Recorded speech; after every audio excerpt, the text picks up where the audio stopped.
Il galà del Custosa, eccoci qua, siamo nella piazza, siamo proprio a Custosa, cioè Custosa è come in provincia di Trieste c'è Prosecco e in provincia di Verona, insomma Campania, c'è proprio Custosa, c'è proprio il cartello, siamo arrivati qui a questa bella serata di gala, siamo col presidente del vostro consorzio, Mario.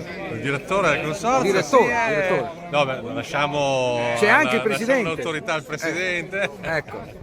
Il Custoza è un vino ancora tutto da scoprire, probabilmente, perché in genere lo si beve molto giovane ed è giusto, è buono, è buonissimo, giovane, ma è buono soprattutto da aperitivo oppure con piatti leggeri, con i pesci, con la mozzarella di bufala campana. Beh, noi abbiamo provato, stiamo bevendo lo spumante, perché poi ci sono quattro tipologie, mi Ci sono sembra. 4 tipologie, lo spumante, il Custoza superiore, il passito, ma di fatto è il Custoza.